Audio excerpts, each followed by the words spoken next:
Hello and welcome to Luminar Coffee Break. I'm Angela Andrieux, and today we're going to be talking about adding a sepia tone look to an image. So when I did this series for insiders last week, I got a really good question that I've since taken the time to look up, and that is, what is sepia tone? Now you probably know it is kind of a reddish brown toning that you can apply to images, but there's actually some really cool history behind sepia toning. So it was meant to warm up black and white images and started becoming popular in the 1880s. It was to make black and white images look better. People liked the warmer tones, and it had a side effect of actually preserving the images. So it made those prints last longer. Sepia, or it comes from it's the ink that comes from the cuttlefish, was used in the printing and preserving of these images. So if you've ever had Nero di Sepia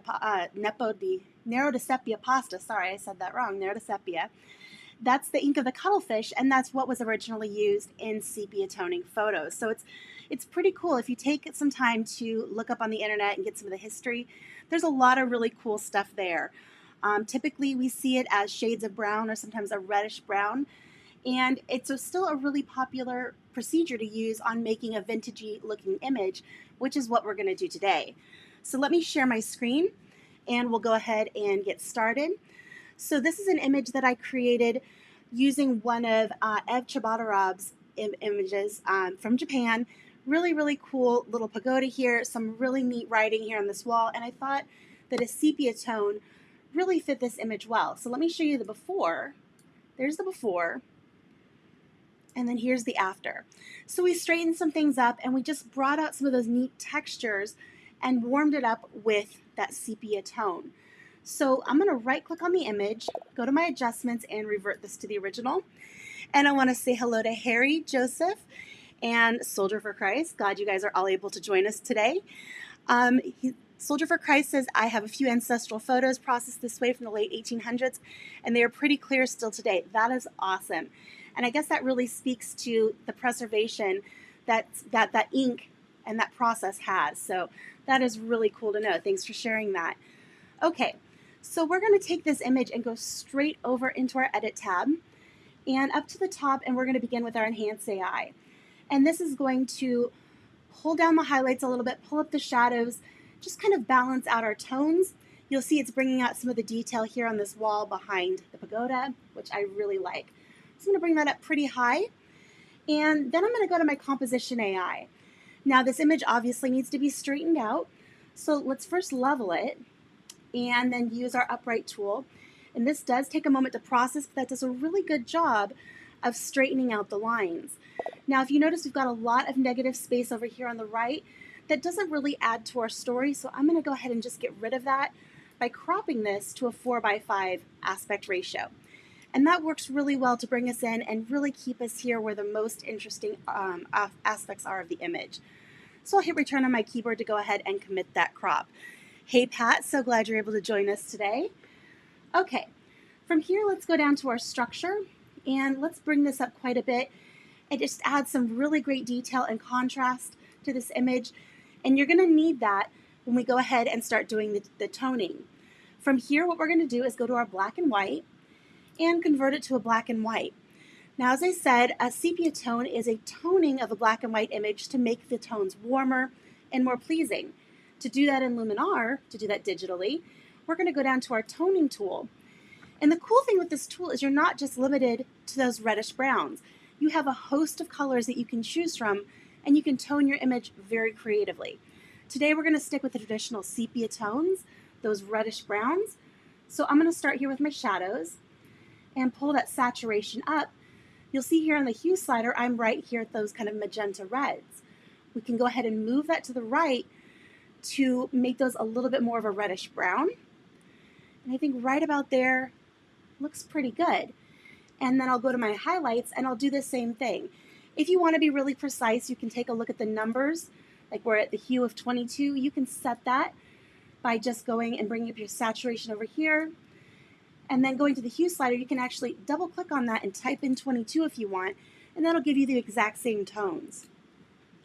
So we have now our same tones, it's kind of reddish brown, and now we can adjust that a little bit And we can back off that saturation. So I'm going to back off the saturation for the highlights and back off the saturation for the shadows. And now we just have some nice warm tones coming into our image. We can also go to our balance, and this is going to say what's weighted more towards your shadows versus your highlights. Since we're using that exact same hue, this isn't going to change anything by changing this, or very, very little. If you were using a duotone, such as you chose maybe a warm yellow gold for your highlights and a more blue cyan tone for your shadows, you could adjust how that balance affected the photos down here. But right now, since we have the same tone for our shadows and our highlights, it really doesn't do a whole lot. And the next thing you can do is you can increase the amount, or you can back it off closer to a black and white, whatever you choose. So any questions so far, make sure you guys go ahead and put those into the chat, and I'll do my best to get those answered. Hello, David from New Zealand. Glad you're able to join us today. Excuse me. Okay, so now that we have a beautiful tone on this image, let's further refine this with our super contrast. I love this tool when I'm working with monochrome images, black and whites, sepia. It's a really great way. You can do it with color images too. It's great for those as well. But I like that you're able to really target your highlights, midtones, and shadows separately. So let's go ahead and pull up a little bit of contrast here in our highlights.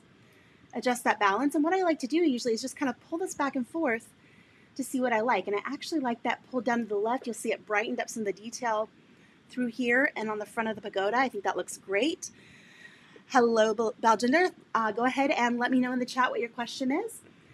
All right, for our midtones, let's go ahead and bring that up, and you'll see that actually makes these tones down here a bit more rich. And then we can adjust that balance to make those a little stand out a little bit more. I think pulling that down a little bit is really great. So Harry says, I thought sepia had more of an orange tone to it. So there's a lot of different tones that you can use in sepia. It's usually a reddish brown.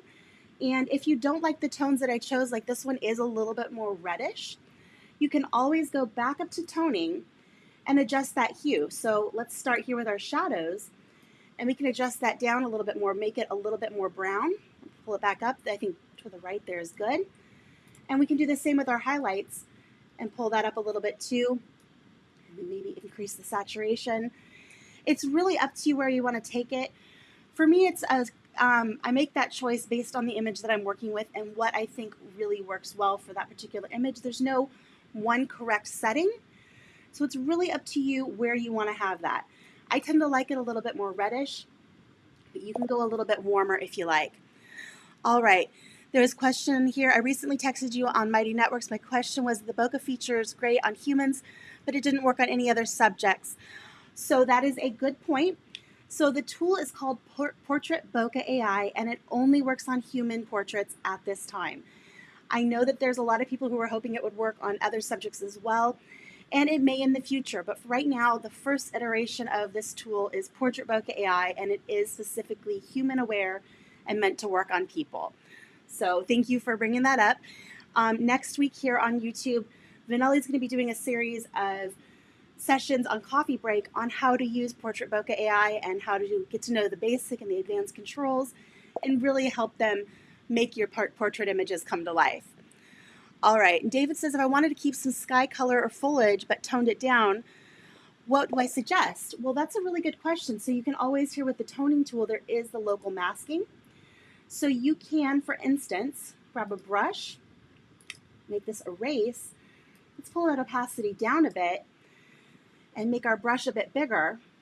And then we can start brushing back in some of that natural color and taking away the toning that we added to bring back a little bit of that color. So that's one option to do that if you want to go through and use the brush. I'm going to go ahead and reset that for now. Let me go ahead and clear that.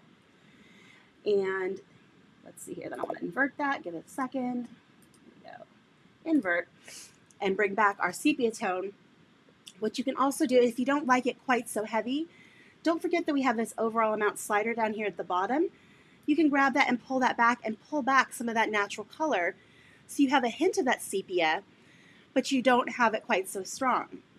Another option, I'm going to pull that all the way back up, and if you wanted to add a sepia tone to a color image, it doesn't have to be on a black and white.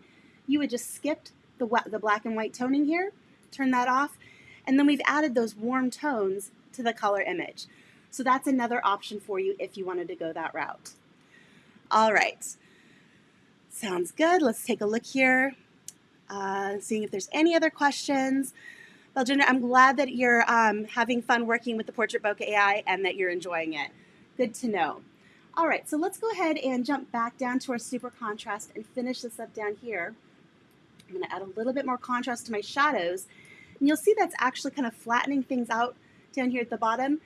But to compensate for that, I'm going to grab that balance and I'm going to move this around to get a little bit more depth in those shadows. And I love how it really made this detail on this piece of wood over here pop, and just kind of is a nice bookend to our main subject, which is this pagoda here. Now the last thing I would do for this image is a nice big soft vignette. So we'll go to our vignette tool. We'll pull that amount down to -100. I'm going to go ahead and bring the size down a little bit smaller and change the shape of this so it more closely matches the shape of our pagoda. I might even bring that size down a bit smaller, and so we can really see where the center of that vignette is. Now, right now, it's not placed over our subject, so to fix that, we'll go to Choose Subject, and then click around to find where exactly we want to place that vignette. And I think right about there looks great. We'll add maybe a little bit of inner light just to bring the eye to the center of that vignette, and then decrease the amount to the point that it looks natural. So I usually just pull it back, wiggle it around a little bit, and I think right about there looks awesome. I'll click Choose Subject again to go ahead and commit that placement, and now we can take a look at the before vignette and the after. It's really subtle, but it just draws you in to the point of the subject, which is this pagoda right here. Now on Insiders, we did have a couple people ask about this crack here in the little window. You can certainly get in there with the clone tool and fix that. There's a lot of different things people could do. Some people wanted to dodge and burn some of this edge over here. I actually kind of like that little lightness on the edge, but that's entirely up to you and what you want to do with your image. Let's take a look at our overall before and our after. I think it's really cool, and I love how the tones and the richness really speak to the age of the image of the subject that we're looking at. Now, I did like the idea of going back up here to the black and white and turning that off, and I think it looks great as a sepia toned color as well. So let me know in the chat and in the comments which one you guys like. Do you like it with a bit of color in there, or do you like it more monochrome with the black and white filter on there? Let me know what you think. I would love to get your feedback. Looks like there's another question here. Is it possible that the empty space between the tools and photo can be used so that the photo can appear more? I think you're talking maybe about this space over here. It's going to depend on the aspect ratio of your image. You can always zoom in farther and take up more of that space if you want to. So it just depends on the size of the photo. And because I cropped this down to a 4:5, there's a little bit of extra room on either side of the image. If you go square, it's going to be even more so. And if you're working with, say, a portrait orientation image, you're going to have even more room on the sides. But you can always zoom in to whatever is comfortable and necessary for you to be able to fill that screen and make use of that real estate. All right. And Pat says she loves that warmed up color. Awesome. Thanks for that feedback. If you guys like this episode, make sure you give us a thumbs up here on YouTube. We love seeing that. And if you have any comments or suggestions, we have added a feedback form in the description of today's event. If you'd like to go ahead and share any thoughts you have about Coffee Break, ideas you have for future episodes, let us know. We're here to make your life easier. So with that, I'm going to go ahead and sign off. Wish you guys a wonderful day. We'll be back with you tomorrow. And see you next time. Bye, everyone.